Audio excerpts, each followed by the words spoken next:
All right, let's dive into one of the biggest challenges pretty much everyone faces at work. How do you actually get things done when you're not the one in charge? Let's break down the architecture of making a real impact, even without any formal authority. You know the feeling, right? You've got this great idea, a critical project, but the people you absolutely need to get on board, well, they don't report to you. You're on the hook for the result, but you can't just tell them what to do. It's that classic, tricky spot of needing to influence without having any real authority. So you walk into a meeting, ready to go, only to realize the agenda is already locked in. You've got these crucial insights, but there's just no space for them in the pre-approved list of topics. It feels like you're playing an away game, and you don't even know all the rules. And let's say you do get your point across. You make a brilliant case, you've got all the data in the world to back you up, but at the end of the day, the final call, it's not yours to make. The yes or no comes from someone else entirely. And this is the real kicker. Your success, your entire effectiveness, it all boils down to one thing. Can you get those other people, the ones setting the agenda, the ones making the final call, to actually listen to you? This is where the org chart stops mattering and real influence has to take over. So, faced with that, how do we usually try to fix it? Well, a lot of us fall into a really common trap. It's what you could call the seniority myth. This belief that the only way to get influence is to just get a bigger title. And that leads to the single biggest mistake you can make.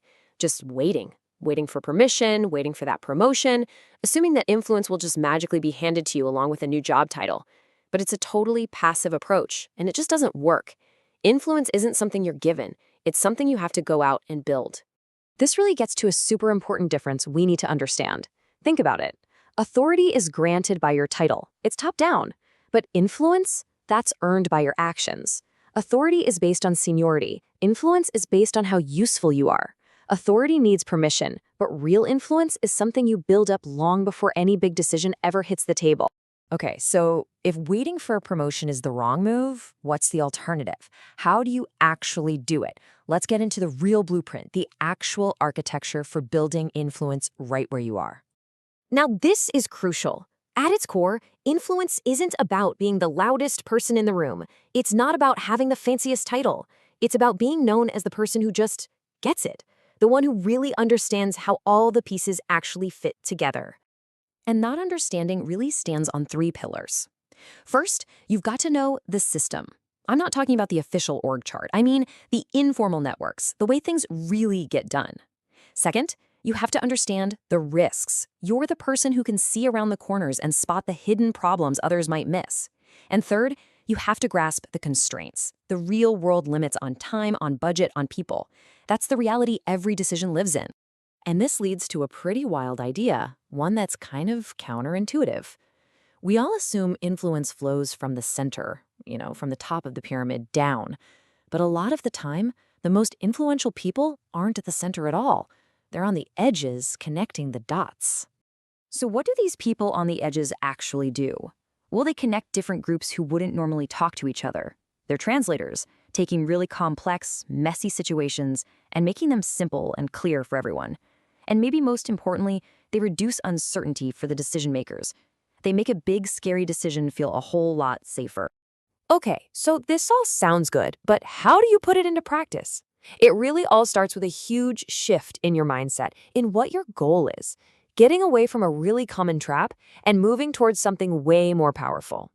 See, the old way, the old intent is all about visibility.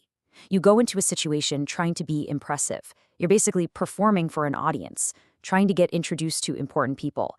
The new intent, the one that actually builds influence, is all about usefulness. You're not trying to be impressive. You're trying to be relevant. You're not performing. You're listening for what really matters. You stop seeking introductions and start seeking understanding. So what can you do right now? Here's a super simple plan. Number 1, make a conscious choice to shift your goal from being seen to being useful. 2, in your next conversation, stop asking to be seen, stop asking for introductions. 3, instead, ask questions like, where can I be useful? Or what's holding you guys back right now? And 4, really listen to the answer. Your mission is to find their biggest roadblock. And that brings us to the most important part, your very first move. This is the starting point for building real, lasting influence. No matter what your job title is, Because when you find that thing that's holding someone back and you offer something, anything, that reduces their uncertainty, maybe it's a new perspective, a piece of information, a helpful connection, that right there, that's where influence begins. It's not in some big, flashy presentation. It's in a small, simple, genuinely useful moment. So I'll leave you with this one question to think about. The next time you walk into a room, who are you gonna be? Are you gonna focus on being impressive? Or are you gonna focus on being relevant? Because that choice right there is the foundation for everything.